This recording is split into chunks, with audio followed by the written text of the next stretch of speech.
views and opinions expressed on any program are those of the producers and/or the persons appearing on the program, and do not necessarily reflect the views and opinions of FRC Media, Bristol Community College, or the City of Fall River.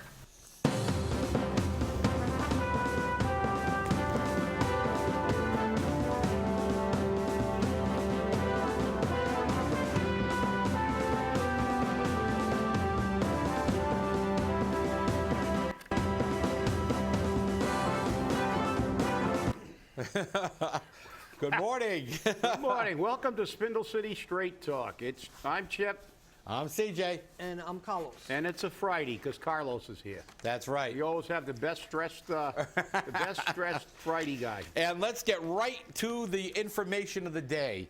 Uh-oh. Yep, we received from the Teamsters Local 251, City of Fall River, their letter that they sent to John J. Clifford, Esquire of Clifford and Kenny.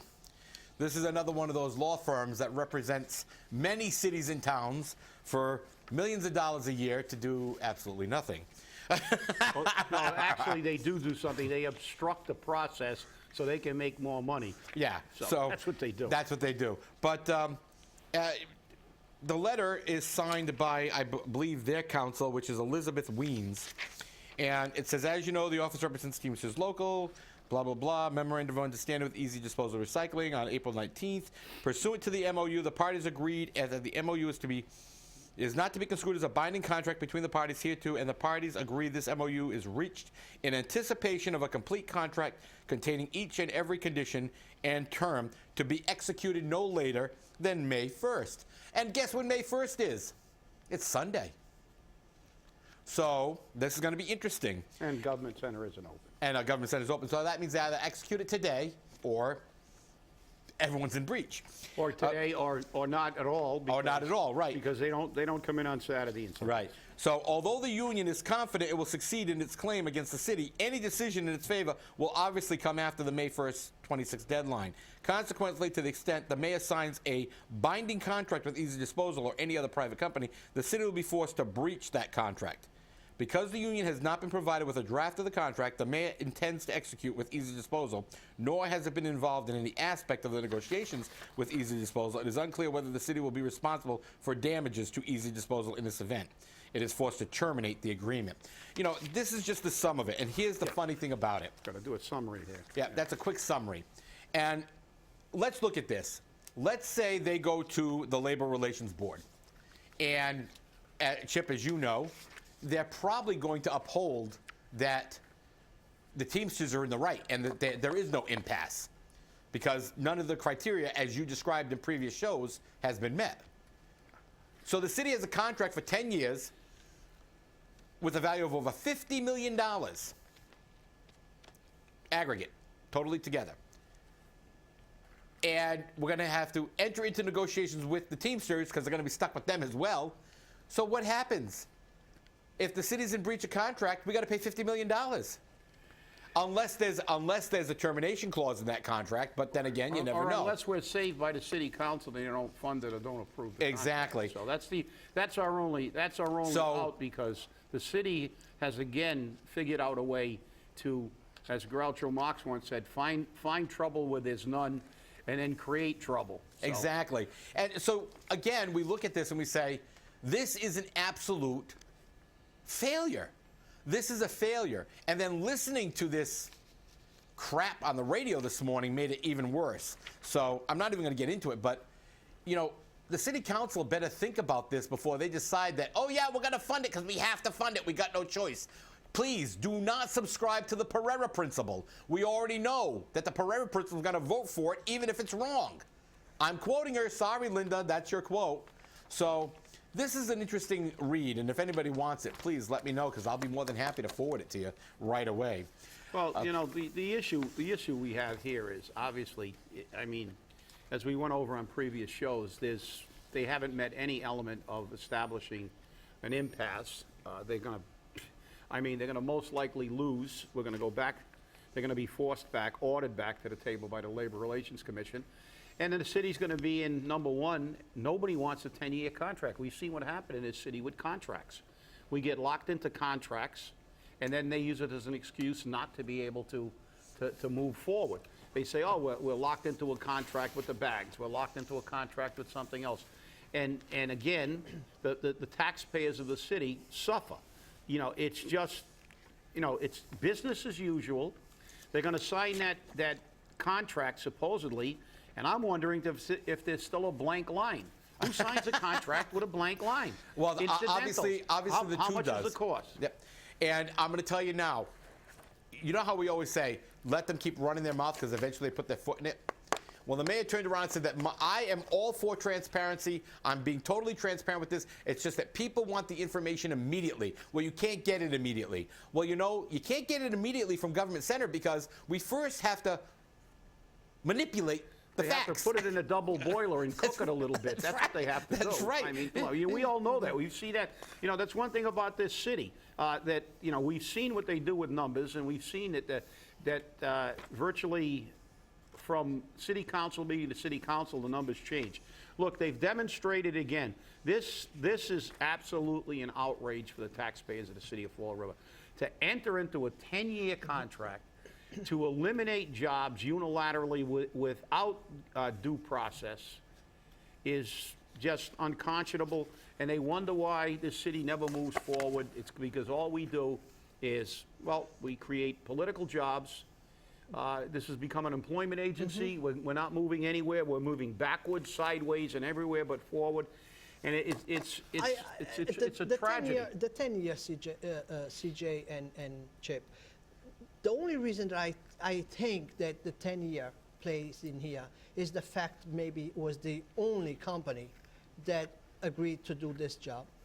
And that's, for them to be able to make money, they have to go in the long term. That's the only way I mean, that's the only thing I see here. Now, when they say, you know, we're going to give, we don't have, people want the information fast. Well, when I come out and I announce something, I should be ready to answer questions. And that's exactly what's going on. You announce it, right. The mayor announced this like a month ago, and for the past month, we still don't have, you know, the answers. But this is the problem. This is what we call governmental lies. But you know what Fall River. That's standard operating procedure in Fall River. You know, we come up with a plan and we have no numbers to support the plan, or we have numbers that are half numbers or blank spaces, and then we just move forward. I'll give you an alternate thesis on this. Maybe they took a 10-year contract because we do have allegations saying that this company, the owner of this company, is related in some way to the mayor. Yeah, and the mayor came out on the radio today, because I've been asking him for comments on that for over a week with no comments. And he says, there are rumors. He didn't deny them. There are rumors that I'm related. There's rumors on Oak Fir that, you know, he's friends of me or my family. You know what? You saying that there are rumors is not an outright denial. If it doesn't exist, you need to say there is no familial relationship, there is no friendship, but you don't say that because, again, that's politic-speak. That's what you deny without denying. A half truth. Right, exactly. Which is political, which is politics as usual. Right. And what do we have here? Again, a 10-year contract. We're not even sure if it's legal. Right. Because actually, collective bargaining agreements and normal agreements are capped by statute at 3 years. Right. And this is a 10-year contract. Look, there are so many unanswered questions. This is. I never thought I could say that we could get ourselves in deeper doo-doo than we get ourselves in with some of these bizarre contracts we've entered into before. But here we go again. And you know something? It's ridiculous. But I see the next page, CJ. Yeah, we're moving up the line now. We're fifth. Oh, wait a minute. No, I'm going to object to that characterization. WCVB.com reports Fall River is the fifth most poverty-stricken city in the state with 23.4%. We've had 23 for a very long time. That's right. And that's 24, I think, is a U.S. Census Bureau statistic. But I contest that fact because we have to look at we're looking at a tree. We're looking at the number of people below the poverty level. Right. Let's look at the whole forest. Fall River is number one because we have the lowest household income and the highest unemployment rate. Right. Take the whole picture of this community and see what these politicians have done to it. You know, everybody with a job basically has moved out. And the answer to is to bring in more quote-unquote market rate housing. So I strongly object to being fifth. We're a hell of a lot better than that. We're number one. Well, let's Just go. as we were said, we remember, we were considered number one when they said we beat Lawrence and Yep. we had the lowest. We were second to the lowest in household income, and we've captured that crown. Well, and let's look at some of the comments from the citizens of Fall River. Donna Mazzarelli says, I think it might be too late. Craig Martin, stop building projects and exception Section 8 housing applications. Create work programs and program limits for people who get state aid, welfare, WIC, etc. Stop voting idiots into office. Karen Miranda, something has to be done, not just here, but the whole United States. This country economy on this world is you think shot. that was an intentional misspelling? Yes, I do, but I'm not going to get into that. We're a family show.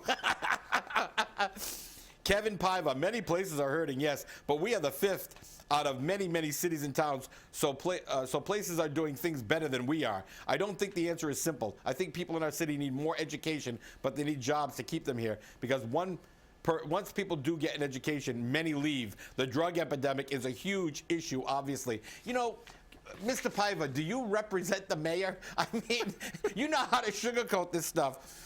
Well, Lisa Souza, it's no secret that Fall River with New Bedford right behind has become a dumping ground for the rest of the Commonwealth and beyond. Our housing authority accepts applicants who have been kicked out of the Boston Housing Authority. So what do you honestly think is going to happen?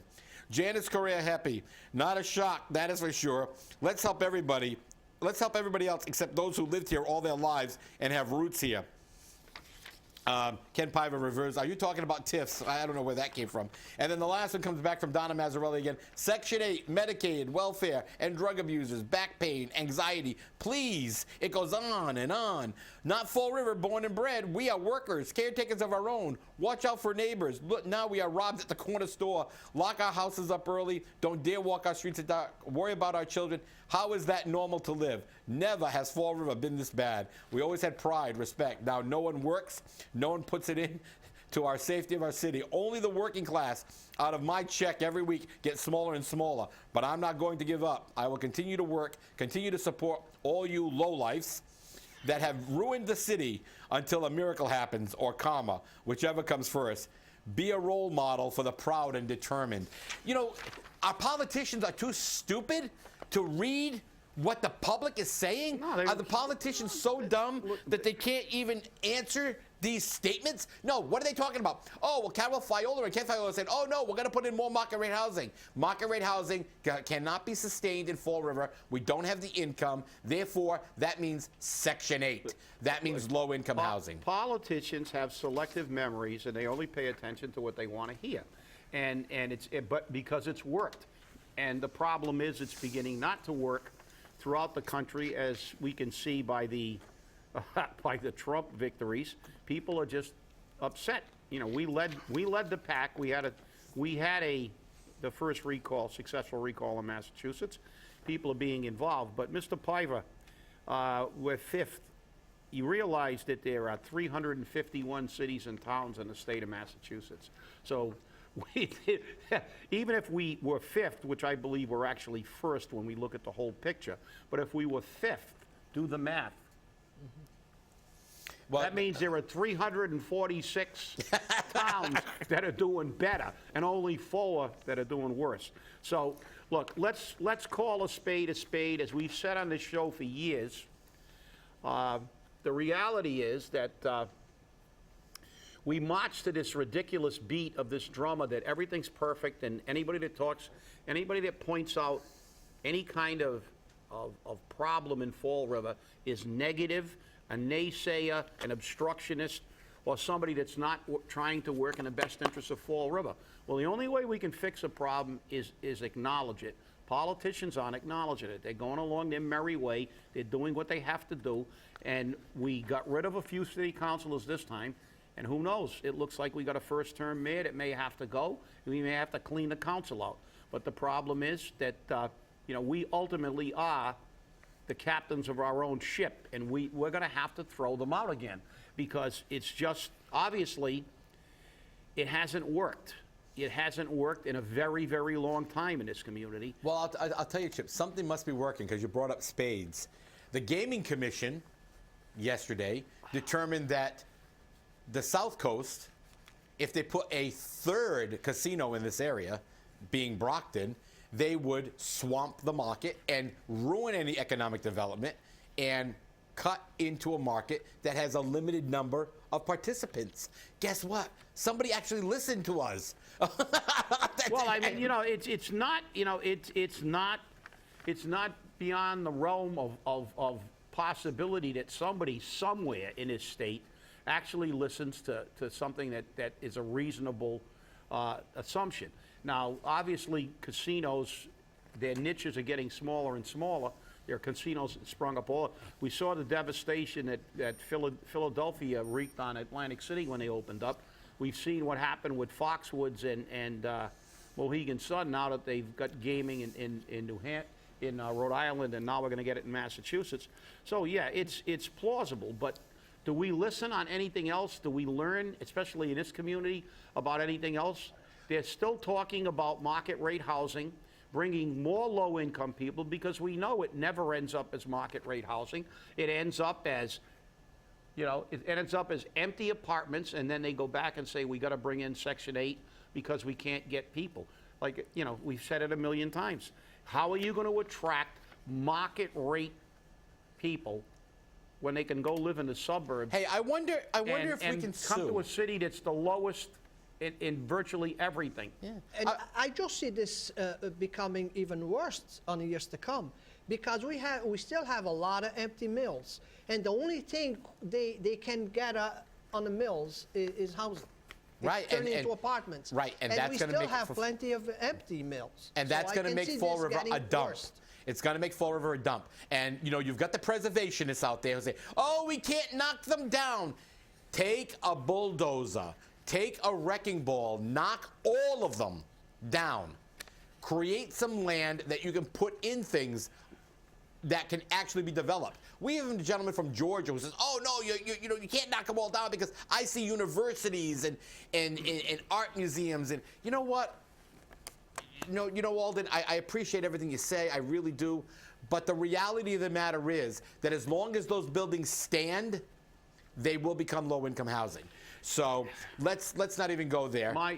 And my apologies to the preservationists, but we need one granite mill as a museum, because they are edifices to a period when people think that was the great period in Florida. We got to save these mills. No. Have you ever read anything? Have you ever read a history book? This community, they were chaining children to the machines and making them work 14 to 16 hours a day, 7 days a week. And Child when they got labor, injured, they would throw them on a rack. The people, the rich sat up on the highlands, looked down over the mills to the tenement houses that were full of people that were working for $1.25 a day. And as a matter of fact, I've given testimony in front of the council about testimony in front of the Senate in the 1800s about the low wages in Fall River. So let's not try to look back through rose-colored glasses. We had mills. This was a very large textile community, but the textile industry was not great for the people. It was great for the mill owners. Yeah. But it wasn't great for the people of Fall River. They were hard-working people. It's a blue-collar town. We're not going to create art museums yet. This isn't Newton, where 75% of the people that live in it have a bachelor's degree. 75% of the people in this community don't even have a high school diploma. Right. I think I'm stretching that, but that's the reality. Yeah. And, moving on again, now facing foreclosure proceedings. Again, City Council President Sean Kadeem. And his statement is it was a bad business move, so he's going to walk away from it. Now, City Councilor Steve Camara did make good on his payments, brought his accounts up to date, so he's no longer in foreclosure. But I think the citizens' commentary speaks volumes, okay? Zero integrity. Be a man. Pay your debts. Joshua Silva, imagine if everyone who bought a house when the market was high just let their house go. Property values would plummet. What a deadbeat. This kid has zero integrity. For clarification, he is not having bad luck. He's walking away from his obligation. Now facing foreclosure procedure, City Council President Sean Kadeem. It's, this is scary. Dan Botello, this is the second time. Dave Smith, not sure I understand this. He must be making $120,000 plus a year. How the hell can he pay his debts? And then Dan Botello snaps back with $140K. Dave Smith, what the hell? Roy Medeiros, picture that it is 2005. Real estate prices have been skyrocketing again after they plunged. Again, it's an AA cycle. I have seen many times over the years, it's a scam that makes some people a lot of money and a lot of people up excrement creek. I had to change the word with a paddle. So in 2005, the average three-decker can now sell for $80,000 to $100,000 or more per unit. But we have seen this before. The bank says, sure, I'll give you a first and a second on that overpriced POS you'll want to buy. Question for you, leaving out any of your political views. Isn't the bank part of the problem? And people said yes. This is happening to thousands. Conflict of interest. He shouldn't even be on the council in the first place, never mind being the freaking ringleader. When the tough get going, the weak go foreclosing. Hey, Council President Sean Kadeem, read the comments from your constituents. They want you gone. Resign. Step down. That's what they want. That's what they're asking for. Okay? This is the commentary of the people. You know the people you were elected to represent? The people who all power derives from, and neither shall they ever be deprived of their rights? Oh, wait a minute. Oh, wait, I can't do that. Are the clapping police on their way in? The clap police do not operate in Spindle City Straight Talk. But listen, this again, we have two city councilors who have faced foreclosure. And look, there are people who have financial issues during their life, and they face this. But both of these gentlemen have had pretty good jobs throughout their life. That's right. They have made pretty good money. But you know something? This speaks to the way they run the city. When Sean Kadeem was the city administrator, he loved to bond. He loved to go into debt because his idea was, well, what the hell, if the debt comes due and we can't pay it, I won't be around. And that's what he does with his property. So he's taken a loss, bad business decision, so we dump it. But the problem is, that's his prerogative. I'm not gonna try to get into his head or Steve Camara's head. They made investments, they didn't work out. That's a personal issue. But when you do that to the taxpayers of the city of Fall River, and you saddle them with debt that they're going to be paying for 50 years, and sometimes forever, because the way we operate is we pay the interest, then we rebond, and then we pay that rebond and the interest, and we rebond again, and we never get anything paid. You can't, this is the problem. We can't elect people like this. If you want to do this in your private life, if you want to go belly up, lose your credit rating, if you want to do, that's your prerogative. That's your personal decision, your personal financial decision. But as city councilors, you have a fiduciary responsibility to the citizens and the taxpayers of this city to try to work in their best interest, not continue to spend money, put us in debt that if we ever had a forensic audit, we would be in receivership. It's just wrong. This is, personally, well, he can do what he wants. And some of the commentary is exactly right. If you want to run your private like this, go ahead. But don't make me pay for your mistakes. Well, first off, Chip, I think you need to give a definition of fiduciary responsibility to the elected. They don't understand that, obviously. Just look at the past 20 years, and we know that. Let me just say this, and I believe I said that a couple of weeks ago, that I felt sorry for the people that lost their homes, just for the fact that they lose their jobs, and they had to give up their home, their dream, and some of them, they foreclosure because they don't want to be responsible for that that they have between the sale of the house and how much they own the bank. That's why a lot of them, they have forced into foreclosure and bankruptcy. On this case, it's not a case that he lost his job. He gets good paid, okay? So this becomes now a professional. That's what he decided to make that as a business.